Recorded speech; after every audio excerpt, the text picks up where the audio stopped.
నమస్తే, welcome to శ్రీపేపర్ news. ముందుగా headlines.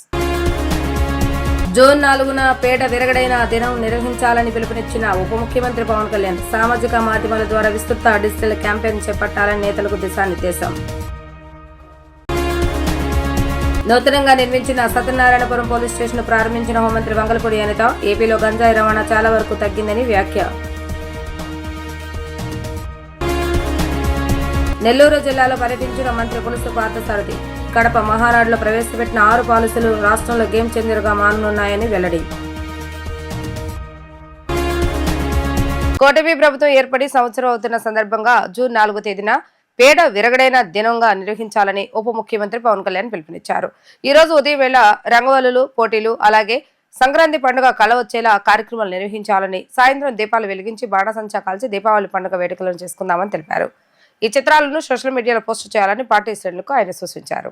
సుపరిపాలన మొదలై ఏడాది, పేడ విరగడై ఏడాది కార్యక్రమానికి జనసేన పార్టీ శ్రీకారం చుట్టింది. అరాచక పాలన సాగించిన వైసీపీ మోకలను రాష్ట్ర ప్రజలు తరిమివేసి ఏడాది పూర్తయిందని డిప్యూటీ సీఎం పవన్ కళ్యాణ్ అన్నారు. కేంద్రంలో ప్రధానమంత్రి నరేంద్ర మోడీ నేతృత్వంలో, రాష్ట్రంలో చంద్రబాబు నాయుడు, పవన్ కళ్యాణ్ నాయకత్వంలో కూటమి ప్రభుత్వం ఏర్పాటై చేస్తున్న సుపరిపాలనకు 1 ఏడాది పూర్తయింది. ఈ శుభ పరిణామాన్ని పురస్కరించుకుని పండుగ చేసుకుందామని జనసేన అధ్యక్షుడు పవన్ కళ్యాణ్ పిలుపునిచ్చారు. సుపరిపాలన మొదలై ఏడాది అనే పేరుతో 4వ తేదీన ఉదయం మన వాకిళ్లను రంగవల్లులతో అలంకరించుకుని మహిళలకు ముగ్గుల పోటీలు నిర్వహించాలని సూచించారు. ఈ మేరకు పార్టీ నాయకులు, వీర మహిళలు శ్రేణులకు కేంద్ర కార్యాలయం నుంచి సమాచారం ఇచ్చారు. ఈ నెల 4వ తేదీన సంక్రాంతి, దీపావళి పండుగను కలిపి చేసుకుందాం. ఈ వేడుకల గురించి సోషల్ మీడియాలో పోస్టులు చేయాలని, సామాజిక మాధ్యమాల ద్వారా విస్తృతంగా డిజిటల్ క్యాంపెయిన్ చేపట్టాలని పవన్ కళ్యాణ్ దిశానిర్దేశం చేశారు. ఏపీలో వైసీపీ పేడ విరగడై ఏడాదైన సందర్భంగా సాయంత్రం దీపావళి మాదిరిగా దీపాలు వెలిగించి టపాకాయలు కాల్చాలని పార్టీ శ్రేణులకు సూచించారు. ఆ దృశ్యాలను సోషల్ మీడియాలో పోస్టు చేయాలని జనసేన శ్రేణులకు పార్టీ అధినేత పవన్ కళ్యాణ్ స్పష్టం చేశారు. మోడల్ పోలీస్ స్టేషన్ గా సత్యనారాయణపురం పోలీస్ స్టేషన్ కు రికార్డు ఉందని, ఇక్కడ కార్పొరేట్ ఆఫీస్ కు వచ్చిన అనుభూతి కలిగిందని హోంమంత్రి వంగలపూడి అనిత తెలిపారు. ఏపీలో ఇటీవల గంజాయి రవాణా చాలా వరకు తగ్గిందని చెప్పారు. కూటమి ప్రభుత్వంలో అక్రమ అరెస్టులు లేవు, హౌస్ అరెస్టులు లేవని ఆమె స్పష్టం చేశారు. విజయవాడలో నూతనంగా నిర్మించిన సత్యనారాయణపురం పోలీస్ స్టేషన్ హోంమంత్రి Anitha, DGP Harish Kumar Gupta, MP Keshav Sivanath, MLA Bonda Umamaheswararao, CP Rajasekhara Babu ప్రారంభించారు. ఈ సందర్భంగా హోంమంత్రి అనిత మీడియాతో మాట్లాడారు. మోడల్ పోలీస్ స్టేషన్ గా సత్యనారాయణపురం పోలీస్ స్టేషన్ కు రికార్డు ఉందని ఉద్ఘాటించారు. ఇక్కడ కార్పొరేట్ ఆఫీస్ కు వచ్చిన అనుభూతి కలిగిందని తెలిపారు. 320 గజాల స్థలంలో 2 కోట్లతో నిర్మాణం చేస్తామని అన్నారు. ఏపీలో జిమ్ ఉన్న తొలి పోలీస్ స్టేషన్ ఇదేనని చెప్పారు. మహిళలు, పిల్లలకు సౌకర్యంగా ఉండేలా నిర్మాణం చేస్తామని వెల్లడించారు. సత్యనారాయణపురం పోలీస్ స్టేషన్ పరిధిలో 200 కెమెరాలు పెట్టామని తెలిపారు. రౌడీ షీటర్ల కదలికలపై దృష్టి పెట్టి వారి ఫేస్ రికగ్నైజ్ పెట్టామని అన్నారు. సిపి రాజశేఖర బాబు ఆధ్వర్యంలో సాంకేతిక పరిజ్ఞానంతో నేరస్తులను అరెస్టు చేస్తున్నారని తెలిపారు. ఎలాంటి నేరం జరిగినా నేడు వెంటనే నిందితులను పోలీసులు పట్టుకుంటున్నారని చెప్పారు. ప్రజలకు రక్షణ కల్పించడంతో పాటు నేరస్తులను అరెస్టు చేస్తున్నామని చెప్పుకొచ్చారు. ఏపీ వ్యాప్తంగా 1,00,000 కెమెరాలు ఏర్పాటు చేస్తున్నామని ప్రకటించారు. ఏపీలో ఇటీవల గంజాయి రవాణా చాలా వరకు తగ్గిందని చెప్పారు. ఒరిస్సా నుంచి కొంత రవాణా అవుతుందని, అది అరికడతామని అన్నారు. జూన్ 21న అంతర్జాతీయ యోగా డేలో పోలీసులు భాగస్వామ్యం అవుతారని తెలిపారు. ప్రతి జిల్లాలో 5,000 మంది పోలీసులతో యోగాందోళనలో పాల్గొంటారని అన్నారు. కూటమి ప్రభుత్వం అక్రమ అరెస్టులు లేవు, హౌస్ అరెస్టులు లేవని స్పష్టం చేశారు. తాము పరదాలు కట్టుకుని దాక్కుని వెళ్లడం లేదని చెప్పారు. ప్రజల మధ్య తిరుగుతున్నామని వివరించారు. ఒక మోడల్ పోలీస్ స్టేషన్ని నాకు తెలిసి రాష్ట్రంలో ఇది ఫస్ట్ పోలీస్ స్టేషన్ అన్నమాట. అంటే మోడల్ పోలీస్ స్టేషన్స్ చాలా కట్టున్నారు, కానీ అన్నిటికీ మించి చాలా అంటే లోపలికి రాగానే ఏదో పోలీస్ స్టేషన్కి వచ్చాము, మనకి సాధారణంగా ఒక ఫీల్ ఉంటుంది. హాస్పిటల్కి వెళ్ళేసరికి హాస్పిటల్ వాతావరణానికి సగం జబ్బులు ఇంకా ఎక్కువ అవుతాయి. మనకి పోలీస్ స్టేషన్కి వచ్చేసరికి, కొన్ని పోలీస్ స్టేషన్లోకి వెళ్ళేసరికి మనకున్న బాధ ఇంకొంచెం రెట్టింపు అయ్యే పరిస్థితి ఉంటుంది. ఆ అట్మాస్ఫియర్ బట్టో లేకపోతే అక్కడున్న సర్కమ్స్టెన్సెస్ బట్టో. కానీ ఇక్కడికి వచ్చేసరికి నాకు ఒక కార్పొరేట్ ఆఫీస్లోకి వచ్చినంత ఫీలింగ్ కలిగింది. దట్స్ వై నేను అంత అప్రిషియేట్ చేస్తున్నాను. మీరు ఒక పోలీస్ స్టేషన్కి వచ్చేసరికి ముందు ఒక రిసెప్షను, తర్వాత ఒక SHO రూము, తర్వాత ఒక జైలు సంబంధించిన అన్నీ కనిపిస్తున్నాయి రికార్డ్స్తో. కానీ ఇక్కడికి వచ్చేసరికి ఎవ్రీ టైంలో అంటే అక్కడే ఏఎస్ఐ కూర్చుంటాడు, అక్కడే HC కూర్చుంటాడు, అక్కడే కానిస్టేబుల్ కూర్చుంటారు. ఇవన్నీ జరిగే పరిస్థితి నుంచి ఈరోజు సపరేట్గా దీనికి ఈ బిల్డింగ్లో హార్డ్లీ నేను ఇప్పుడే చూస్తున్నా 320 గజాల్లో దగ్గర 2,50,00,000 రూపాయలు పెట్టి ఒక beautiful building, beautiful police station కట్టారు. ఇందులో చూస్తే ప్రతి ఒక్కరికి కూడా, ఆఖరికి హెడ్ కానిస్టేబుల్కి కూడా ఒక రూము, ఏఎస్ఐకి ఒక రూమ్, SIకి ఒక రూమ్, CIకి ఒక రూమ్, ASPకి కూడా ఒక రూమ్, ACPకి కూడా ఒక రూమ్ కూడా అలాట్ చేసి ముందుగానే, అంటే ఫర్దర్గా మనకు ఎక్స్పాండ్ చేస్తామేమో ముందుగానే ఊహించి ఒక రూమ్ ఏర్పాటు చేయటం. వీటన్నిటికీ మించి this is the first police station having gym. అంటే ఒక శారీరక వ్యాయామం కూడా ఎప్పుడంటే పోలీసులకి మెంటల్ ప్రెషర్ ఎంత ఉంటుందో ఆ మెంటల్ ప్రెషర్ని తట్టుకోవాలనుకుంటే కనుక ఫిజికల్ ఎక్సర్సైజ్ అవసరం అని చెప్పడానికి కూడా ఒక జిమ్ రూమ్ని ఏర్పాటు చేశారు. ఎస్పెషల్లీ ఆ ప్రెషర్ని తట్టుకోవడానికి ఒక యోగా రూమ్ ఏర్పాటు చేశారు. ఇంకో బ్యూటిఫుల్ థింగ్ ఏంటంటే వచ్చిన వాళ్ళు ఎవరైనా ఉమెన్కి సంబంధించి రిలేటెడ్ ఇష్యూస్లో వస్తే ఆ పిల్లలకి ఆడుకోవడానికి ఒక జోన్, ప్లేయింగ్ జోన్ కూడా ఏర్పాటు చేశారు.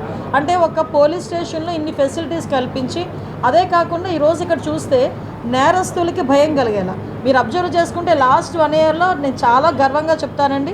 విజయవాడ సిటీలో ముఖ్యంగా సత్యనారాయణపురం పోలీస్ స్టేషన్ పరిధి ఎలా ఉంటుందంటే ఒక పక్క రైల్వే స్టేషన్ అంటే డిఫరెంట్ ఏరియాస్ నుంచి వచ్చే వాళ్ళు ఉంటారు. కొంత ఈ గాంజా బ్యాచ్ ఉంటుందని ఒక రకమైన ఆలోచన, ఆ ఏరియాస్లోకి వెళ్తే నైట్ కూడా తిరగలేము అన్న ఒక ఫీలింగ్. అదేవిధంగా ధర్నా చౌక్, ఎప్పుడు ఏ పార్టీ వాళ్ళు, ఎప్పుడు ఏ ఉద్యోగస్తులు, ఎప్పుడు ఎవరు ధర్నా చేస్తారో అది మానిటరింగ్ చేయటం. సో ఇటువంటి కొంచెం మనకు చెప్పాలంటే చాలా ఎక్కువగా హాట్స్పాట్స్ ఎక్కువగా ఉన్న ఏరియా ఇదంతా కూడా.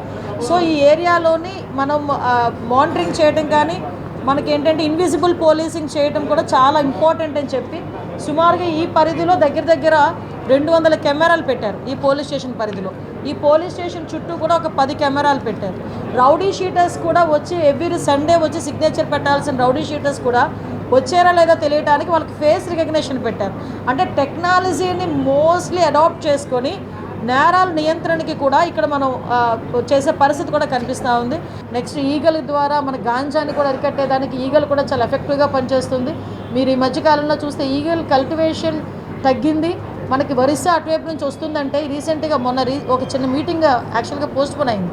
మళ్ళీ రీసెంట్గా ఈ వీక్లో మన డీసీపీ గారు కూడా మీటింగ్ అటెండ్ అవుతారు. ఒరిస్సా అండ్ పోలీస్ అండ్ మన పోలీస్ కలిపి ఒక కోఆర్డినేషన్ మీటింగ్.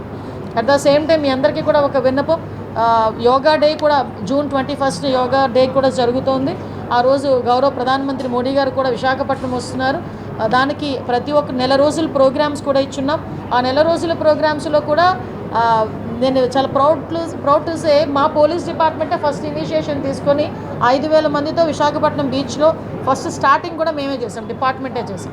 సో అన్ని విషయాల్లోని కూడా ఈ 1 ఇయర్ కాలంలోనే మీరు అబ్జర్వ్ చేసి ఉంటారు, ఎక్కడా కూడా హౌస్ అరెస్టులు లేవు, పరదాలు కట్టట్లేదు, చెట్లు కొట్టట్లేదు, జనాలకి ఎవరికి ఇబ్బందులు పెట్టట్లేదు, సీఎం గారు వస్తున్నారని షాపులు ముయ్యట్లేదు, ఎవరో మంత్రులు వస్తున్నారని ట్రాఫిక్ ఆపట్లేదు.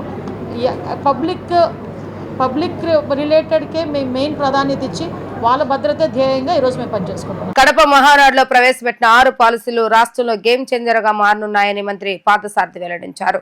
పేద బడుగు వర్గాల అభ్యున్నతికి ఆయా తీర్మానాలు దోహదపడతాయని అభిప్రాయం వ్యక్తం చేశారు. కూటమి ప్రభుత్వం అధికారం చేపట్టాకే రాష్ట్రం అభివృద్ధి చెందుతుందని మంత్రి అభిప్రాయం వ్యక్తం చేశారు. అమరావతి పోలవరం నిర్మాణాలు వేగంగా కొనసాగుతున్నాయని, రాయలసీమను సస్యశ్యామలంగా చేసేందుకు సీఎం బనకచెర్ల ప్రాజెక్టుకు రూపకల్పన చేస్తున్నారని గుర్తు చేశారు. నెల్లూరు జిల్లాను మరింత అభివృద్ధి చేసేందుకు జాతీయ రహదారులతో అనుసంధానం చేస్తున్నట్లుగా మంత్రి పార్థసారథి పేర్కొన్నారు. యాదవ్ విద్యార్థుల ప్రతిభా పురస్కారాల పంపిణీకి నెల్లూరుకు వచ్చారని తెలిపారు. ఈ సందర్భంగా విలేకరులతో మాట్లాడుతూ 2047 నాటికి రాష్ట్రాన్ని అన్ని రంగాల్లో అగ్రపథంలో నిలిపేందుకు ముఖ్యమంత్రి నారా చంద్రబాబు నాయుడు ముందుకు సాగుతారని ఆయన తెలిపారు. అన్ని రకాలుగా విధ్వంసానికి గురైన రాష్ట్రాన్ని అభివృద్ధి పదంలో తీసుకెళ్లేందుకు సీఎం చంద్రబాబు నాయుడు, మంత్రి నారా లోకేష్ సరికొత్త విధానాలను అమలు చేస్తున్నట్లుగా పేర్కొన్నారు. ఇప్పటికే రాష్ట్రంలో 7 లక్షల కోట్ల పెట్టుబడులు వచ్చాయని, పెద్ద ఎత్తున పరిశ్రమలు ఏర్పాటవుతున్నాయని అన్నారు. వచ్చే 5 ఏళ్లలో సుమారు 20 లక్షల ఉద్యోగాలు కల్పించాలన్నదే ప్రధాన లక్ష్యంగా కూటమి ప్రభుత్వం పనిచేస్తుందని అన్నారు. ఐటీ సాఫ్ట్వేర్ కంటే మెరుగైన ఫలితాలు అందిస్తున్న క్వాంటమ్ వ్యాలీ టెక్నాలజీని దేశంలో తొలిసారిగా రాష్ట్రంలో సీఎం చంద్రబాబు నాయుడు ప్రవేశపెడుతున్నట్లుగా మంత్రి చెప్పారు. దీంతో లక్షలాది ఉద్యోగాలు వస్తాయని తెలిపారు. పేదల అభివృద్ధికి చేపట్టిన P4 కార్యక్రమం విప్లవాత్మకమైన మార్పునకు నాంది పలుకుతుందన్నారు. రాష్ట్రంలో అర్హులైన జర్నలిస్టులందరికీ త్వరలో అక్రిడేషన్ కార్డులు ఇస్తామని అన్నారు. ఈరోజు ప్రభుత్వం ప్రత్యేకంగా మన ప్రీతమ ముఖ్యమంత్రి చంద్రబాబు నాయుడు గారు, పవన్ కళ్యాణ్ గారు ఏదైతే విజన్ 2047 అంటున్నారు, ఆ 2047 ద్వారా ఈ దేశాన్ని, వికసిత్ భారత్ ద్వారా దేశాన్ని, విజన్ 2047 ద్వారా ఈ రాష్ట్రాన్ని ప్రపంచంలోనే ఉన్నత స్థాయికి తీసుకెళ్లాలని ఆలోచన చేస్తున్నారు. కాబట్టి మనం గనక క్రమశిక్షణతో చదువుకుని, ఒక లక్ష్యంతో క్రమశిక్షణతో చదువుకున్నట్లయితే ఈ విజన్లో ప్రతి ఒక్కరికి కూడా అవకాశం దొరుకుతుంది. ప్రత్యేకంగా SC, ST, BC మైనార్టీలు దీన్ని వినియోగించుకోవాలని చెప్పేసి కూడా నేను మనవి చేస్తా ఉన్నాను. అదేవిధంగా ఈరోజు P4 ద్వారా కూడా సమాజంలో ఉన్నత స్థానాలకు వెళ్ళిన వారిని రిక్వెస్ట్ చేసి వారి గ్రామాల్లో వారితో సహజీవనం చేసిన పేదవాళ్ళని ఆదుకోమని చెప్పేసి మరి ఆయన ఇచ్చిన పిలుపు మేరకు మరి ఒక పెద్ద విప్లవాత్మకంగా ఈ కార్యక్రమం జరుగుతూ ఉంది రాష్ట్రంలో. తద్వారా కూడా పేదవాళ్ళకి మేలు జరుగుతుందని చెప్పేసి మనం చేస్తాం. ఈరోజు ప్రభుత్వం చాలా ముందు చూపుతో ఈ రాష్ట్రాన్ని, ఆయన ముఖ్యమంత్రి గారి లక్ష్యం ఒకటే, ఈ రాష్ట్రాన్ని ఏ విధంగా అభివృద్ధి చేయాలి, రాష్ట్రాన్ని అన్ని విధ్వంసానికి గురైన ఈ రాష్ట్రాన్ని ఏ విధంగా ముందుకు తీసుకెళ్లాలని అనేక ఆలోచన చేస్తారని చెప్పేసి మనం చేస్తాం. ఇప్పటికే అమరావతి ఏదైతే రాజధాని పూర్తిగా కుండబొడిచారో గత ప్రభుత్వం, దాన్ని పట్టాలెక్కించారు. 2027 డిసెంబర్ కల్లా మేము పోలవరం ద్వారా నీళ్ళు ఇస్తామనే పరిస్థితికి తీసుకొచ్చి దాన్ని పట్టాలెక్కించారు.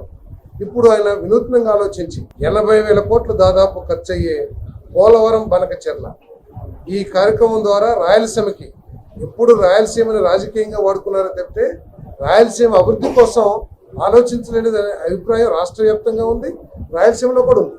కానీ ఈరోజు చంద్రబాబు నాయుడు గారు ఏదైతే వృధాగా గోదావరి సముద్రంలో కలిసిపోతున్న గోదావరి నీళ్లు ఎవరికి ఇబ్బంది లేకుండా, ఏ రాష్ట్రానికి ఇబ్బంది లేకోకుండా ఆ నీటిని వినియోగించుకొని మొత్తం రాయలసీమని సస్యశ్యామలం చేయాలనే ఆలోచన చేయటం ఒక గొప్ప మంచి ఇదని చెప్పేసి నేను ఆలోచిస్తున్నాను. ఈరోజు మళ్ళీ క్వాంటమ్ వ్యాలీ అని చెప్పేసి ప్రపంచంలో లేటెస్ట్ టెక్నాలజీ, ఇటీవల అభివృద్ధి చెందుతున్న టెక్నాలజీ, ఐటీ కంటే కూడా, సాఫ్ట్వేర్ కంటే కూడా ఇంకా మెరుగైన ఫలితాలని, అభివృద్ధిని అందించగలిగిన క్వాంటమ్ వ్యాలీ కార్యక్రమాన్ని కూడా ఈ రాష్ట్రంలో, దేశంలో మొట్టమొదటిగా ఏ రాష్ట్రం కూడా తీసుకుంది. మరి మన ముఖ్యమంత్రి గారు ఈ రాష్ట్రంలో తీసుకొస్తారో తద్వారా కూడా కొన్ని లక్షల మందికి ఉద్యోగ అవకాశాలు వస్తాయి. ఎన్టీఆర్ జిల్లా జాయింట్ కలెక్టర్ గా ఇలకీయ బాధ్యతలు స్వీకరించారు. ఎన్టీఆర్ జిల్లాలో పనిచేయడం గర్వంగాను, మంచి అవకాశంగాను భావిస్తున్నట్లుగా తెలిపారు. ప్రజలు ఏ సమస్య ఉన్నా తన దృష్టికి నేరుగా తీసుకురావచ్చని, లేదా అధికారిక ఫోన్ నెంబర్కు మెసేజ్ చేయవచ్చని తెలిపారు. ప్రభుత్వ పథకాలు, ప్రాజెక్టులు ఖచ్చితంగా అమలు అయ్యేలా చూస్తామని తెలిపారు. విజయవాడ మహాత్మా గాంధీ రోడ్లోని ఎన్టీఆర్ జిల్లా కలెక్టరేట్ కార్యాలయంలోని జాయింట్ కలెక్టర్ ఛాంబర్ లో ఇలకీయ జాయింట్ కలెక్టర్ గా బాధ్యతలు స్వీకరించారు. అధికారులు ఆమెకు పుష్పగుచ్చాలు, మొక్కలు, కుండీలు అందజేసి స్వాగతం పలికారు. అనంతరం ఆమె మీడియాతో మాట్లాడుతూ తాను 2017 బ్యాచ్ ఐఏఎస్ అధికారి అని, ఈ రోజు ఎన్టీఆర్ జిల్లా జాయింట్ కలెక్టర్ గా బాధ్యతలు స్వీకరించారని తెలిపారు. ఎన్టీఆర్ జిల్లాలో పనిచేయడం గర్వంగాను, తనకు ఒక మంచి అవకాశంగాను భావిస్తున్నట్లుగా ఆమె తెలిపారు. 2 సంవత్సరాలు కాకినాడ జిల్లాలో జాయింట్ కలెక్టర్ గా, రాజమండ్రిలో సబ్ కలెక్టర్ గా పనిచేస్తానని చెప్పారు. ఎన్టీఆర్ జిల్లాలో అధికారులందరూ మంచిగా పనిచేస్తారని, అది తనకు తెలుసని, ఎన్టీఆర్ జిల్లా అభివృద్ధి కోసం పనిచేస్తానని తెలిపారు. ప్రజలకు ఏ సమస్య ఉన్నా నేరుగా తన కార్యాలయానికి రావచ్చని, లేదా జాయింట్ కలెక్టర్ అధికారిక ఫోన్ నెంబర్కు ఫోన్ గానీ, మెసేజ్ గానీ చేయవచ్చని చెప్పారు. మీ సమస్య 100% పరిష్కారానికి కృషి చేస్తానని అన్నారు. ప్రభుత్వ పథకాలు, ప్రాజెక్టులు ఖచ్చితంగా అమలు అయ్యేలా చూస్తానని ఆమె తెలిపారు. చాలా ప్రౌడ్గా ఫీల్ అవుతున్నాను. ఎన్టీఆర్ జిల్లాలో పనిచేయడం నాకు మంచి ఆపర్చునిటీ అని భావిస్తున్నాను. నేను ఆల్రెడీ 2 సంవత్సరం కాకినాడ జిల్లాలో జాయింట్ కలెక్టర్గా పనిచేశాను. దానికి ముందు సబ్ కలెక్టర్గా రాజమండ్రిలో పనిచేశాను. తర్వాత మెటర్నిటీ లీవ్లో వెళ్ళాను. సో ఒక చిన్న పాప ఉంది. ఇప్పుడు ఫస్ట్ డే ఆఫీస్కి వస్తున్నాను. కొంచెం ఓవర్వెల్మ్డ్గా ఫీల్ అవుతున్నాను. కానీ ఎన్టీఆర్ జిల్లాలో ఆఫీసర్స్ అందరూ కూడా మంచిగా పనిచేస్తారు నాకు తెలుసు. దాని విధంగా నేను కూడా ఈ ఎన్టీఆర్ జిల్లా అభివృద్ధి కోసం, డెవలప్మెంట్ కోసం ఖచ్చితంగా మంచిగా పనిచేస్తాను. ఇంకా ఏ సమస్య ఉంటే కూడా ప్రజలు కూడా నా దగ్గర డైరెక్ట్గా రావచ్చు, నా ఆఫీస్కి డైరెక్ట్గా రావచ్చు. మీకు వెయిటింగ్ కానీ, జాయింట్ కలెక్టర్ని కలవడానికి వీలవదు అలాంటి మాట ఎవరి నుంచి మీకు రాదు. సో ఎటువంటి సమస్య ఉంటే నా దగ్గర డైరెక్ట్గా రావచ్చు, లేకపోతే జాయింట్ కలెక్టర్ అఫీషియల్ నంబర్కి మీరు కాల్ కానీ, మెసేజ్ కానీ పెట్టవచ్చు. మీ ప్రాబ్లం ఖచ్చితంగా సాల్వ్ చేయడానికి నేను 100% ట్రై చేస్తాను. ఇంకా గవర్నమెంట్ ప్రయారిటీ ప్రాజెక్ట్స్ ఏమేమి ఉన్నాయి, స్కీమ్స్ ఏమేమి ఉన్నాయి, అవన్నీ కూడా మంచి రూపంలో ఇంప్లిమెంట్ చేయడానికి ప్రయత్నం చేస్తాను. అందరికీ ధన్యవాదాలు. ఎన్డీఏ కూటమిలో పొత్తు ధర్మం పాటించిన ముఖ్య నాయకుల్లో వేగుళ్ల లీలాకృష్ణ ఒకరని, వేగుళ్ల లీలాకృష్ణను ఆంధ్రప్రదేశ్ రాష్ట్ర నీటిపారుదల అభివృద్ధి సంస్థ చైర్మన్ గా నియమించినందుకు ముఖ్యమంత్రి Nara Chandrababu Naidu, deputy CM Pawan Kalyan, Bharatiya Janata party నాయకత్వానికి ఎంపీ కేశవ శివనాథ్ ధన్యవాదాలు తెలియజేశారు. గత ప్రభుత్వ పాలనలో లీలాకృష్ణ కేసులతో పాటు అనేక దాడులను సైతం ఎదుర్కొన్నాడని, భవిష్యత్తులో ఉన్నత పదవులు అలంకరించాలని ఆకాంక్షించారు. విజయవాడ ఆంధ్రప్రదేశ్ సమగ్ర జలవనరులు నిర్వహణ మరియు శిక్షణా కేంద్రంలో ఆంధ్రప్రదేశ్ రాష్ట్ర నీటిపారుదల అభివృద్ధి సంస్థ చైర్మన్ గా వేగుళ్ల లీలాకృష్ణ పదవి బాధ్యతలు చేపట్టారు.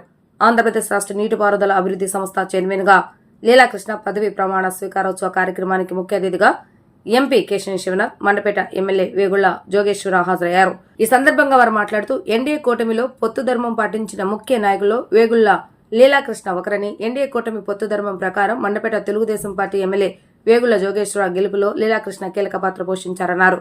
రాష్ట్రాన్ని అభివృద్ధి బాటలో ముందుకు తీసుకువెళ్లాల్సిన సమయం ఇది. పదవులు రాలేదని నాయకులు కార్యకర్తలు నిరాశపడవద్దు. అందరికీ న్యాయం జరుగుతుందని చెప్పారు.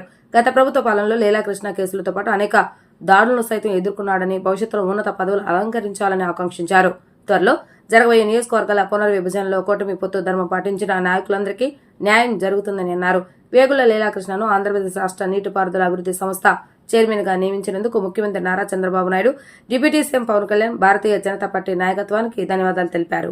గౌరవ ముఖ్యమంత్రి చంద్రబాబు నాయుడు గారు, అలాగే మా జనసేన పార్టీ అధ్యక్షులు గౌరవ ఉప ముఖ్యమంత్రి పవన్ కళ్యాణ్ గారు, అలాగే నారా లోకేష్ గారు, అలాగే రామానాయుడు గారు, మనోహర్ గారు, వీరందరూ ఆశీర్వాదంతో ఇరిగేషన్ డెవలప్మెంట్ కార్పొరేషన్ చైర్మన్గా నాకు బాధ్యతలు అప్పగించిన పెద్దలందరికీ కూడా ధన్యవాదాలు తెలుపుకుంటూ, ఇప్పుడే చాలా ఇబ్బందుల్లో ఉన్నటువంటి ఈ కార్పొరేషన్ని పెద్దల ఆశీర్వాదంతో, పెద్దలందరి కృషితో, గౌరవ చంద్రబాబు నాయుడు గారు యొక్క పవన్ కళ్యాణ్ గారు ఆశీస్సులతో దీన్ని మా ఎండి గారు తిరుమలరావు గారు, అలాగే ఇతర అందరి సహకారంతో కూడా దీన్ని అభివృద్ధి పదంలో తీసుకురావడానికి కృషి చేస్తానని చెప్పి తెలియజేసుకుంటూ, నాకు ఈ బాధ్యతలు అప్పచెప్పిన పవన్ కళ్యాణ్ గారికి మరొకసారి ధన్యవాదాలు తెలుపుకుంటూ సెలవు తీసుకుంటాను. ఫ్యాసిజం నిన్న నేడు ఒక మార్క్సిస్ట్ విశ్లేషణ అన్న అంశంపై న్యూ సోషలిస్ట్ ప్రాక్టీసెస్ ఎన్ఎస్పి సభా చర్చా కార్యక్రమం నిర్వహిస్తుందని న్యూ సోషలిస్ట్ ప్రాక్టీస్ నాయకులు ఆర్ రఘు తెలిపారు. ఈ సభలో మార్క్సిస్ట్ సిద్ధాంతవేత్త, కార్మిక వర్గ మాసపత్రిక మజూర్ బిగుల్ సంపాదకులు అభినవ్ సిన్హా ముఖ్య వక్తగా హాజరు కానున్నారని తెలిపారు. ఈ సభకు అభ్యుదయవాదులంతా హాజరు కావాలని పిలుపునిచ్చారు. న్యూ సోషలిస్ట్ ప్రాక్టీసెస్ ఆధ్వర్యంలో విలేకరుల సమావేశాన్ని గాంధీనగర్ ప్రెస్ క్లబ్ లో నిర్వహించారు. ఈ సమావేశంలో పాల్గొన్న న్యూ సోషలిస్ట్ ప్రాక్టీసెస్ నాయకులు ఆర్ రఘు మాట్లాడుతూ, ఫ్యాసిజం నిన్న నేడు ఒక మార్క్సిస్ట్ విశ్లేషణ అన్న అంశంపై న్యూ సోషలిస్ట్ ప్రాక్టీసెస్ ఎన్ఎస్పి సభా చర్చా కార్యక్రమం జరుగుతుందన్నారు. జూన్ 8వ తేదీ ఆదివారం ఆటూర్ నగర్ 100 అడుగుల రోడ్లోని క్రాంతి రెసిడెన్షియల్ నందు ఉదయం 10 గంటల నుంచి జరగనున్న ఈ సభలో 21వ శతాబ్దంలో ఫ్యాసిజం కొనసాగుతున్న అంశాలు, నూతన అంశాలు, పుస్తక ఆవిష్కరణ కూడా జరగనుందని తెలిపారు. మోడీ షా నాయకత్వంలో నేడు భారతదేశంలో నడుస్తున్న ఆర్ఎస్ఎస్ బీజేపీ పాలన ఫ్యాసిజమా కాదా అన్నది భారత వామపక్షంలోని కొందరిని వేధిస్తున్న ఒక ముఖ్యమైన ప్రశ్న అని, ఫ్యాసిజమే అంటున్న వారి నుండి కూడా అనేక నిర్వచనాలు వినిపిస్తున్నాయని అన్నారు. ఏది సరైన నిర్వచనం అన్నది మరొక ముఖ్యమైన ప్రశ్న అని, అనేక మౌలిక ప్రశ్నలకు మార్క్సిస్ట్ దృక్పథంలో సమాధానం చెప్పగలరని అన్నారు. ఈ ప్రశ్నలకు వచ్చే సమాధానాల ఆధారంగానే విప్లవ కమ్యూనిస్టులు సరైన పోరాట వ్యూహాన్ని రచించుకోగలుగుతారని రఘు అన్నారు. భారతదేశంలో నేడు నెలకొన్న పరిస్థితులను అర్థం చేసుకోవాలనుకునే పురోగామి, అభ్యుదయ శక్తులందరికీ మీడియా ముఖంగా ఈ కార్యక్రమానికి ఆహ్వానిస్తున్నామని ప్రకటించారు. ఈ ప్రెస్ మీట్ లో న్యూ సోషలిస్ట్ ప్రాక్టీస్ ప్రతినిధులు ప్రొఫెసర్ బురగా శ్రీనివాస్, అమూల్య, శశికుమార్ తదితరులు పాల్గొన్నారు. ఈ సంస్థ ఈ నెల 8వ తారీఖున ఆదివారం నాడు ఆటూర్ నగర్ 100 అడుగుల రోడ్లో ఉన్న క్రాంతి రెసిడెన్సీ ఫంక్షన్ హాల్లో ఫ్యాసిజం నిన్న నేడు మార్క్సిస్టు విశ్లేషణ పేరుతో ఒక సదస్సు నిర్వహిస్తున్నాం. దాంట్లో ప్రధాన వక్తగా ఢిల్లీ నుంచి ప్రముఖ రాజకీయ విశ్లేషకులు, మార్క్సిస్టు మేధావి అయిన అభినవ్ సిన్హా గారు వస్తున్నారు. ఆయన మజూర్ బిగుల్ అనే పత్రిక సంపాదకులు కూడా. ఇది నిర్వహించడంలో ప్రధాన ఉద్దేశం, ఈరోజు భారతదేశంలో బీజేపీ అధికారంలోకి వచ్చిన తర్వాత అది ఒక రాజకీయ పార్టీయేనా, లేకపోతే అది ఫ్యాసిస్టు పార్టీయా, దాని పాలన ఫ్యాసిస్టు పాలన, లేదా ఈరోజున్న రాజ్యం ఫ్యాసిస్టు రాజ్యమా కాదా అనే చర్చ భారతదేశంలో జరుగుతోంది. మరీ ముఖ్యంగా కమ్యూనిస్టు సర్కిల్స్లో, కమ్యూనిస్టు పార్టీల్లో జరుగుతోంది. సిపిఎం పార్టీ చాలా స్పష్టంగా ఫ్యాసిజం ఇంకా రాలేదు అని కూడా చెప్పే పరిస్థితి మనం చూస్తున్నాం. ఈ నేపథ్యంలో మన కళ్ళ ముందు 11 ఏళ్ళు పైగా ఈ దేశాన్ని పరిపాలిస్తున్న ఫ్యాసిస్టు పాలనని సరిగ్గా అంచనా వేసి దాని నిర్వచనం చెప్పి, ఫ్యాసిజం అలనాటి 1920ల్లో 45 మధ్య వచ్చిన ఫ్యాసిజానికి ఈరోజు భారతదేశంలో పెంపొందుతున్న ఫ్యాసిజానికి మధ్య తేడా ఏంటి, పోలికలేంటి, ఈ విషయాల్ని విశ్లేషించడం జరుగుతుంది.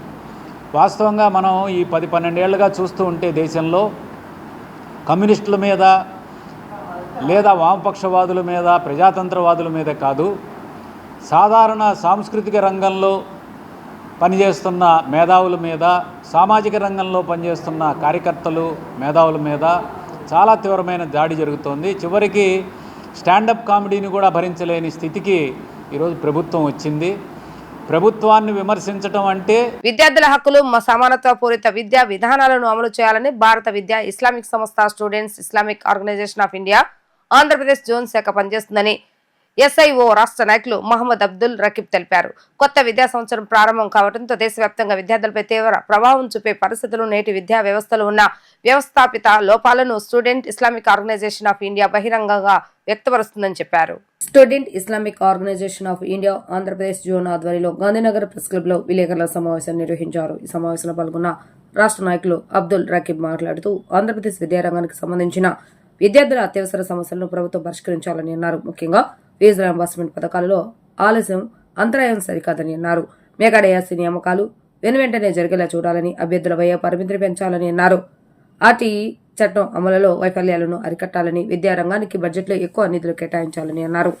ప్రైవేటు విద్యా సంస్థలలో 25% ఈడబ్ల్యూఎస్ కోటా తప్పనిసరిగా అమలు జరిగేలా ప్రభుత్వం చూడాలని డిమాండ్ చేశారు. టీచర్ల కొరతను అధిగమించాలని, విద్యా సంస్థల్లో వివక్ష నివారణపై రాష్ట్ర వ్యాప్తంగా ఆడిట్ ప్రారంభించాలన్నారు. గ్రామీణ గిరిజన విద్యార్థులకు స్మార్ట్ పరికరాలు, ఇంటర్నెట్ అందుబాటులోకి తీసుకురావాలని కోరారు. హాస్టళ్లు బలోపేతం చేయాలని, వెనుకబడిన ప్రాంతాల్లో విద్యారంగానికి పెద్దపీట వేయాలని అన్నారు. ఈ సమస్యలపై తమ సంస్థ ఆధ్వర్యంలో పోరాటం చేస్తున్నామని చెప్పారు. అయితే ముందుగా ఏంటంటే ఆర్టీ ఇంప్లిమెంటేషన్ అనేటువంటిది ఆల్రెడీ 2009లో పెట్టడం జరిగింది. కానీ దీని యొక్క అమలు అనేటువంటిది సరిగ్గా అవ్వకపోవడం స్టేట్లో, దీని ద్వారా ఎవరైతే తల్లిదండ్రులు ఉన్నారో వారికి కూడా సరైనటువంటి అవగాహన లేకపోవడం, అవగాహన లోపం కారణంగా దీన్ని సరిగ్గా ఇంప్లిమెంట్ చేయలేకపోవడం కూడా జరిగింది. దీనికి ఈరోజు మనం చూసుకున్నట్టయితే ప్రతి 100 మందిలో కూడా కేవలం 50 మందికే దీని గురించినటువంటి అవగాహన ఉన్నటువంటి పరిస్థితి ఈరోజు మనం చూస్తూ ఉన్నాం. కాబట్టి ఆర్టీ అనేటువంటిది ఇంప్లిమెంట్ జరిగిన తర్వాత కూడా ఇలాంటి లోపాలు మనం చూస్తున్నామంటే అది కేవలం ప్రభుత్వం యొక్క మరియు ఏదైతే ఈరోజు ఉన్నటువంటి ఎవరైతే ఉన్నారో వారి యొక్క లోపాలు మనం చూసుకోవచ్చు. దీని ద్వారా మేము చెప్పేటువంటిది ఏంటంటే ఆర్టీ అనేటువంటిది ఇంప్లిమెంటేషన్ కంపల్సరీగా చేయాలి. దీని ద్వారా ఏదైతే పేరెంట్స్కి ఉండేటువంటి అవగాహన కానీ లేకపోతే ఎవరైతే స్టూడెంట్స్ ఉన్నారో వారికి కూడా అవగాహన అనేటువంటిది ప్రభుత్వం కల్పించాలని చెప్పి మేము కోరుతున్నాము. దీని తర్వాత ఏదైతే స్టేట్ ఎడ్యుకేషన్ బడ్జెట్ ఉందో దీని గురించినటువంటి విషయాలు కూడా మేము ఇక్కడ పెట్టడం జరుగుతుంది. ఏదైతే ఎడ్యుకేషన్లో ఉన్నటువంటి బడ్జెట్స్ కానీ లేకపోతే ఎడ్యుకేషన్లో ఉన్నటువంటి ఏవైతే విషయాలు ఉన్నాయో వీటన్నిటిని గురించి కూడా మేము ఇక్కడ కంపల్సరీగా చెప్తూనే ఉన్నాము. హైయర్ ఎడ్యుకేషన్కి సంబంధించినటువంటి బడ్జెట్స్ని తగ్గించడం వల్ల ఏమవుతుంది అంటే హైయర్ ఎడ్యుకేషన్లో ఎవరైతే డ్రాప్అవుట్స్ ఉన్నారో వారందరూ కూడా తగ్గిపోవడం జరుగుతుంది. దీని తర్వాత ఏమవుతుంది అంటే ఏదైతే స్టూడెంట్స్ ఉన్నారో వారిలో కనుక మనం డ్రాప్అవుట్స్ కనుక చూసుకుంటే ఎలా మనం ఈ యొక్క ఉన్నటువంటి ఏదైతే ప్రాబ్లమ్స్ ఉన్నాయో వాటన్నిటిని కూడా మనం అధిగమించేటువంటి పరిస్థితి మనకు కనబడదు. దీని తర్వాత మనం చూసుకుంటే కనుక జీవో 77 మరియు 177 అనేటువంటి 2 జీవోస్ని పెట్టడం జరిగింది. దీన్ని రివోకేట్ చేస్తానని చెప్పి ఆల్రెడీ నారా లోకేష్ గారు చెప్పడం జరిగింది. కానీ ఇప్పటివరకు కూడా దాని యొక్క ఇంప్లిమెంటేషన్ అనేటువంటిది జరగలేదు. ఈ యొక్క జీవోస్ ద్వారా ఏమవుతుంది అంటే మెయిన్గా ఏదైతే మీడియంస్ ఉన్నాయో తెలుగు మీడియం మరియు ఇంగ్లీష్ మీడియం ఏవైతే ఉన్నాయో మీడియంస్ ఉన్నాయో దీని యొక్క కొరత మనకు కనిపిస్తూ వస్తుంది. ఈ పక్క రాష్ట్రాలన్నీ కూడా ఏదైతే రాష్ట్రాలు తమిళనాడు కానీ లేకపోతే కేరళ కానీ ఇవన్నీ కూడా రాష్ట్రాలు ఉన్నాయో వారి యొక్క లాంగ్వేజెస్ కోసం వారి యొక్క భాష కోసం వారు పరితపిస్తూ వారి యొక్క భాషని ఇంప్లిమెంట్ చేయడానికి పరితపిస్తూ వారు ఉన్నారు. కానీ మన యొక్క తెలుగు అనేటువంటిది చాలా వరకు తగ్గిపోవడం మనం చూస్తూ వస్తున్నాం.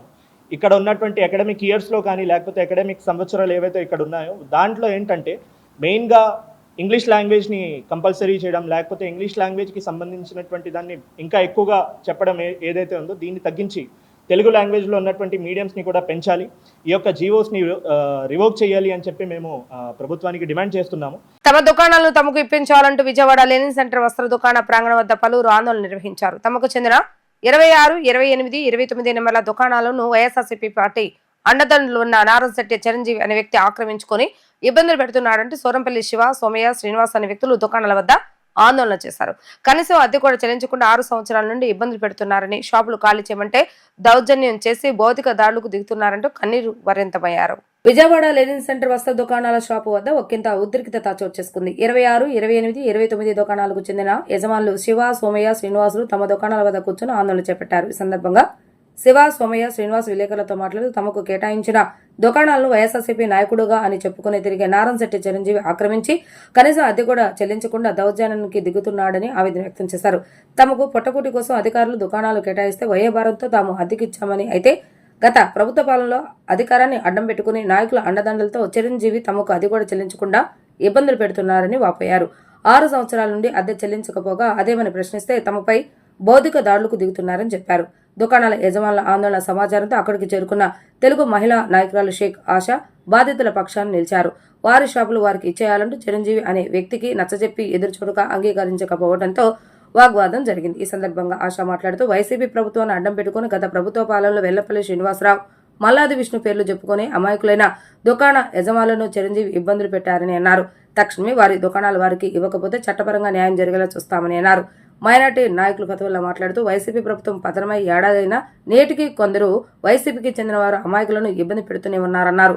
శివ, సోమయ్య, శ్రీనివాసుల వద్ద దుకాణాలకు సంబంధించి అన్ని పత్రాలు ఉన్నాయని, వెంటనే చిరంజీవి తాను అక్రమంగా నిర్వహిస్తున్న దుకాణాలను యజమానులకు అప్పగించాలని అన్నారు. నగరపాలక సంస్థ అధికారులు సైతం ఈ విషయంలో జోక్యం చేసుకుని లెనిన్ సెంటర్లో ఉన్న అన్ని వస్త్ర దుకాణాలను కేటాయించిన వారి నిర్వహించుకునేలా చర్యలు చేపట్టాలని అన్నారు. వస్త్ర దుకాణాల సముదాయం వద్ద జరిగిన ఈ గొడవల నేపథ్యంలో గవర్నర్పేట పోలీసులు అక్కడికి చేరుకుని పరిస్థితిని సమీక్షించారు.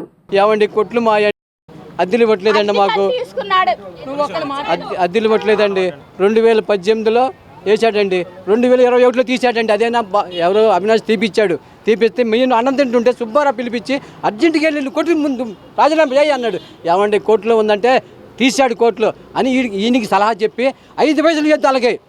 మేము 7.5 లక్షలు వాళ్ళకి పైసలు ఇవ్వద్దు, నువ్వు అక్కర్లేదు. వాళ్ళకి 5 పైసలు ఇవ్వద్దు, నువ్వు మొత్తం కట్టేసాయి. మొత్తం ఇప్పటి నుంచి ఆక్రమించారు. ఎప్పటి నుంచి కట్టలేదు? అవి చెప్పు నువ్వు. మా 8 సంవత్సరాలు బయట ఇవ్వట్లేదండి సరిగ్గా. మహా ఇస్తే 1 సంవత్సరం ఇచ్చాడు, కనీసం 8 లక్షల రూపాయలు రావాలి. నాకు డబ్బు రావట్లేదండి. మాకు లైలింగ్ సెంటర్లో 26, 28, 29 షాపు ఓనర్లు ఇళ్ళు. వీళ్ళకి గత ప్రభుత్వంలో 2019లో ప్రభుత్వం వచ్చిన తర్వాత, సైకో ప్రభుత్వం వచ్చిన తర్వాత, ఆ గుండా రాజ్యం ప్రభుత్వంలో వీళ్ళు కొట్లు రెంట్కి ఇస్తే ముసలోళ్ళు ఈ బతకటానికి ఇదిగో ఫలానా మనిషి ఆయన ఒక వైసీపీ కార్యకర్త వీళ్ళకి అద్దెలు ఇవ్వకుండా షాపులు ఖాళీ చేయమంటే భయప్రాంతాలు చేసి వీళ్ళకి భయపించి ఏదనంటే మిమ్మల్ని చంపుతాను, నాకు ఇదిగో కాసేపు మన ఎల్లంపల్లి పేరు వాడాడు. ఎల్లంపల్లి అప్పుడు మినిస్టర్గా ఉన్నప్పుడు కాసేపు మల్లాది విష్ణు గారి పేరు వాడారు. అంటే ఆ రకంగా వాళ్ళు పేర్లు వాడి ఈ ముసలోళ్ళండి తినటానికి తిండి లేదు వీళ్ళకి. వీళ్ళు కనీసము కొడుకులు కూడా చూడలేని పరిస్థితిలో ఉంటే ఇవాళ మా షాపులు ఇవ్వు, మా రెంటులు ఇవ్వకుండా కూడా కనీసం రెంట్ కూడా ఇవ్వకుండా వాళ్ళ షాపులో వాళ్ళు వస్తే వాళ్ళ కొడతానికి వాళ్ళ జనానికి వాళ్ళ కుర్రోళ్ళకి తీసుకొచ్చి నుంచోబెట్టాడు. అంటే ఇంకా ఈ రాజ్యంలో కూడా అంటే కూటమి ప్రభుత్వం వచ్చిన తర్వాత కూడా వాళ్ళు ఇంకా వైసీపీ వాళ్ళు ఇంత గుండా రాజ్యం చేస్తున్నారంటే మీరు అర్థం చేసుకోవాలా. ఈ లైలింగ్ సెంటర్లో బీదవారికి బతకడానికి బడ్డీ కొట్లని ఆనాడు అన్న ఎన్టీఆర్ గారు స్థాపించింది ఇది. ఆ బడ్డీ కొట్లకి వీళ్ళేందో ముసోళ్ళు చేసుకోలేక ఏదో అద్దె వచ్చిందే మందులతో వాడుకున్నామని వాళ్ళు అద్దెకిస్తే అద్దె కొట్టేసి వీళ్ళని కొట్టేసి వీళ్ళని భయప్రాంతాలు చేస్తే వీళ్ళు వచ్చి రోడ్డు మీద నుంచి వచ్చింది. ఎవరినో పిలుచుకొచ్చి 1,00,000 రూపాయలు రెంట్కి ఈయన ఇచ్చుకున్నాడంట. ఇది న్యాయమా అడుగుతున్నా.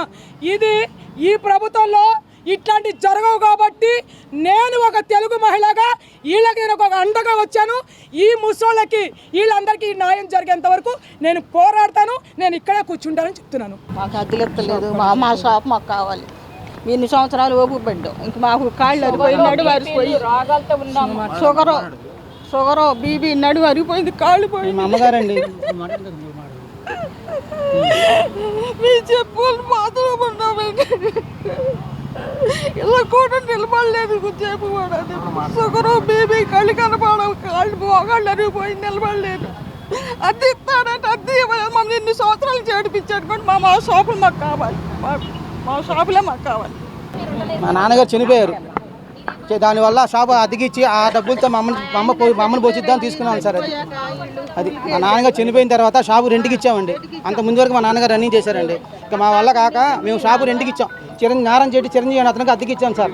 అద్దెలు కట్టకుండా మా కొట్టు మాది అన్నట్టుగా మాట్లాడుతున్నాడు సార్. మీరు ఎవరు మాట్లాడటానికి వచ్చి అన్నట్టు మాట్లాడుతున్నాడు.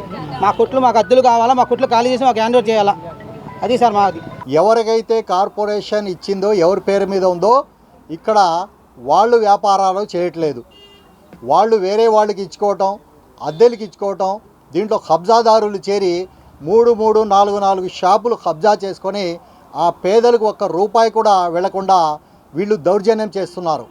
ఏంటంటే గత 5 సంవత్సరాల నుంచి మా వెనకాల వైసీపీ నాయకులు ఉన్నారు, మా వెనకాల వైసీపీ ఎమ్మెల్యేలు ఉన్నారు, వైసీపీ ఎంపీలు ఉన్నారని దౌర్జన్యాలు చేసి ఈరోజు ఇక్కడ చిరంజీవి అనే అతను 3 షాపులు కబ్జా చేసుకొని పేద ఎవరైతే షాప్ ఓనర్ ఉన్నారో వాళ్లకు బయటకు గెంటేశాడు. నేను ప్రభుత్వానికి, విజయవాడ మున్సిపల్ కమిషనర్కి, అలాగే విజయవాడ పోలీస్ కమిషనర్కి కోరేది ఏమిటంటే, మీరు ఒక్కసారి ఈ షాపుల గురించి సర్వే చేయండి. ఈ షాపులు ఎవరికి కేటాయించారు, దీనిపై పన్ను ఎవరు కడుతున్నారు, ఇక్కడ వ్యాపారాలు ఎవరు చేస్తున్నారు. ఇంకోటి ఏంటంటే, ప్రతి షాపులో సీసీ కెమెరాలు ఉన్నాయి. ఆ సీసీ కెమెరాలు చెక్ చేస్తే అసలు ఓనర్ ఆ షాపులో వస్తున్నాడో లేదో కూడా ప్రభుత్వానికి తెలిసింది. కాబట్టి నేను ఈ విషయాన్ని ఇక్కడ సెంట్రల్ నియోజకవర్గ ఎమ్మెల్యే బోండా ఉమాద్ గారి దృష్టికి, ఎంపీ గారి దృష్టికి, అలాగే పోలీస్ కమిషనర్ గారి దృష్టికి, మున్సిపల్ కమిషనర్ గారి దృష్టికి కూడా మేము తీసుకెళ్తున్నాం. సీఎం చంద్రబాబు నాయుడు ఉప ముఖ్యమంత్రి పవన్ కళ్యాణ్ సహకారంతో రాష్ట్రంలో అంతరించిపోతున్న హస్తకళ నైపుణ్యాలకు మరలా జాతీయ అంతర్జాతీయ స్థాయిలో ప్రాచుర్యం కల్పించేందుకు తాను శ్రాయశక్తిలా కృషి చేస్తానని ఏపీ హస్తకళ చైర్మన్ పసుపులేటి హరిప్రసాద్ అన్నారు. హస్త కళాకారులు తయారు చేసిన వస్తువులు మార్కెటింగ్ చేసి వారికి అధిక ఆదాయం వచ్చేలా కృషి చేస్తానని పేర్కొన్నారు. నగరంలోని గాంధీనగర్ లేపాక్షి ఎంపోరియం నందు ఏపీ హస్తకళ చైర్మన్ గా పసుపులేటి హరిప్రసాద్ బాధ్యతలు స్వీకరించారు. జనసేన పార్టీ ఎమ్మెల్యే, కూటమి పార్టీ నాయకులు, కార్యకర్తలు, కుటుంబ సభ్యులు, ఉద్యోగులు కలిసి చైర్మన్ గా బాధ్యతలు స్వీకరించిన హరిప్రసాద్ కి పుష్పగుచ్చాలు అందజేసి శాలువాలు కప్పి అభినందనలు తెలియజేశారు. అనంతరం హస్తకళల చైర్మన్ పసుపులేటి హరిప్రసాద్ మాట్లాడుతూ, దేవదేవుడు శ్రీ వెంకటేశ్వర స్వామి వారి ఆశీస్సులతో పవన్ కళ్యాణ్ ఆదేశాలతో హస్తకళ చైర్మన్ పదవి స్వీకరించినందుకు మా అధినేత పవన్ కళ్యాణ్ కి పాదాభివందనం చేస్తున్నానని తెలిపారు. సీఎం చంద్రబాబు నాయుడు ఉప ముఖ్యమంత్రి పవన్ కళ్యాణ్ సహకారంతో రాష్ట్రంలో అంతరించిపోతున్న హస్తకళల నైపుణ్యాలకు మరలా జాతీయ అంతర్జాతీయ స్థాయిలో ప్రాచుర్యం కల్పించేందుకు తాను శ్రాయశక్తిలో కృషి చేస్తానని పేర్కొన్నారు. హస్త కళాకారులు తయారు చేసిన వస్తువులు మార్కెటింగ్ చేసి వారికి అధిక ఆదాయం వచ్చేలా కృషి చేస్తానని స్పష్టం చేశారు. మన రాష్ట్రంలో ఉన్న హస్త కళాకారులు ఎంతో నైపుణ్యం గలవారు ఉన్నారని, అగ్గిపెట్టలో చీర, అహోబిలం శిల్పాలు, కొండపల్లి ఏటికొప్పలో చెక్క బొమ్మలు, శ్రీకాళహస్తి పెడంలో కలంకారీ వస్త్రాలు, బొబ్బిలిలో వీణ ఇత్తడి వస్తువులు తయారు చేసే కళాకారులు ఉన్నారని, వారిని ప్రోత్సహించి చేయూతను అందజేస్తానని తెలియజేశారు. సీఎం చంద్రబాబు నాయుడు పవన్ కళ్యాణ్ కు ఇచ్చిన హస్తకళ చైర్మన్ పదవికి వన తెచ్చే విధంగా పనిచేస్తానని ఆయన స్పష్టం చేశారు. పవన్ కళ్యాణ్ సార్ ఆదేశాల మేరకు ఆంధ్రప్రదేశ్ ప్రభుత్వం ఇచ్చిన ఈ హస్తకళ కార్పొరేషన్ చైర్మన్ కు వన్నె తెచ్చే విధంగా హస్త కళాకారులను ఆంధ్రప్రదేశ్ రాష్ట్రంలో వాళ్ళను కాపాడుతూ, వాళ్ళ కళను ప్రమోట్ చేస్తూ, వాళ్ళ కళలకు ప్రాఫిటబుల్ గా ఆర్గనైజేషన్ ఉంటూ, ఆ ఫలాలు ఏదైతే వాళ్ళు కష్టపడి పనిచేసి తయారు చేస్తున్న వాటిలో ఫలాలను వాళ్ళకు అందే విధంగా ముందుకు తీసుకువెళ్తూ ఆర్గనైజేషన్ని ముందుకు నడిపించే విధంగా పవన్ కళ్యాణ్ సార్ ఆదేశాల మేరకు ఈ యొక్క చైర్మన్ బాధ్యతలు స్వీకరించి పనిచేస్తానని తెలియజేస్తూ, ముఖ్యంగా ఈ హస్తకళ ఆర్గనైజేషన్ని, కార్పొరేషన్ని పవన్ కళ్యాణ్ గారు ఆయన స్పెషల్గా తీసుకోవడం జరిగింది. ఆయన మొదటి నుంచి కళాకారుల అంటే కళలు అంతరించిపోతున్న పరిస్థితి వచ్చింది. అటువంటిది ఈ కళాకారులను కాపాడుతూ, ఆ కళాకారులు చేసే వస్తువులను ప్రమోట్ చేస్తూ, ఆ కళాకారుల్ని ప్రాఫిటబుల్గా చేయాలనే ఆలోచనతో పవన్ కళ్యాణ్ గారు ఈ యొక్క హస్తకళ చైర్మన్ తీసుకోవడం జరిగింది. ఖచ్చితంగా ఈరోజు మీరు గమనిస్తే పవన్ కళ్యాణ్ గారు మోడీ గారికి అయితేమి, అమిత్ షా గారికి అయితేమి, సెంట్రల్ మినిస్టర్కి ఎవరికైనా కూడా ఈ యొక్క కళాకారులు చేసిన చెక్క బొమ్మల్ని గిఫ్ట్గా ఇస్తున్నారు. దట్ ఈస్ అంటే ఆయన అనుకున్నది చేస్తారు. వీళ్ళు ఈ కళలను కాపాడుతూ, మన కళలు ఎటువంటివి అంటే ఒక అగ్గిపెట్టెలో చీరను నేసిన చేనేతల కారులు ఉన్న మన రాష్ట్రం. ఇక్కడ ఆర్లగడ్డలో అద్భుతమైన మహాబలిపురంకి ఈక్వల్గా తయారు చేసే రాతి శిల్ప కళాకారులు ఉన్నారు. అలాగే చిత్తూరు జిల్లాలో, కడప జిల్లాలో, సెట్టిగుంటలో ఇక్కడంతా చెక్క బొమ్మలు, మీరు ఏటికొప్పాక తీసుకోండి, కొండపల్లి తీసుకోండి, అక్కడన్నింటిలో కూడా చెక్క బొమ్మలను తయారు చేసే కళాకారులు ఉన్నారు. వీటికి ముడిసరుకు, వాళ్లకు కావలసిన అవసరమైన విద్యుత్తు సప్లై, అలాగే ఈ యొక్క ఏవైతే వస్తువులు తయారు చేయబడ్డాయో వాటికి ఈ రోజుల్లో ఏ ప్రోడక్ట్కైనా ప్రమోషన్ అవసరం, ఆ బ్రాండ్ అంబాసిడర్ అవసరం. పవన్ కళ్యాణ్ గారు అనుకున్నారు, అదేవిధంగా ఆయన ఈ కళను ముందుకు తీసుకువెళ్ళే విధంగా ప్రత్యేకంగా తీసుకున్న ఈ సంస్థకు మంచి పేరు వచ్చే విధంగా, ఈ సంస్థ ప్రాఫిటబుల్గా ఉండి ఈ ఫలాలు కళాకారులకు అందే విధంగా, అంతరించిపోతున్న కళలను తిరిగి ఉజ్వల భవిష్యత్తు వైపు నడిపించే విధంగా పనిచేస్తానని. వార్తలు ముగించే ముందు హెడ్లైన్స్ మరొకసారి. జూన్ 4న పేట విరగడైన దినం నిర్వహించాలని పిలుపునిచ్చిన ఉప ముఖ్యమంత్రి పవన్ కళ్యాణ్ సామాజిక మాధ్యమాల ద్వారా విస్తృత డిజిటల్ క్యాంపెయిన్ చేపట్టాలని నేతలకు దిశానిర్దేశం. నూతనంగా నిర్మించిన సత్యనారాయణపురం పోలీస్ స్టేషన్ ప్రారంభించిన హోంమంత్రి వంగలపూడి అనిత ఏపీలో గంజాయి రవాణా చాలా వరకు తగ్గిందని వ్యాఖ్య. నెల్లూరు జిల్లాలో పర్యటించిన మంత్రి పులుసు పార్థసారథి కడప మహానాడులో ప్రవేశపెట్టిన 6 పాలసీలు రాష్ట్రంలో గేమ్ చేంజర్గా మారనున్నాయని వెల్లడి. ఇవి రోజు వార్తా విశేషాలు. మరలా తిరిగి ప్రసారమయ్యే వార్తలు మళ్ళీ కలుద్దాం. అందువరకు సెలవు. నమస్కారం.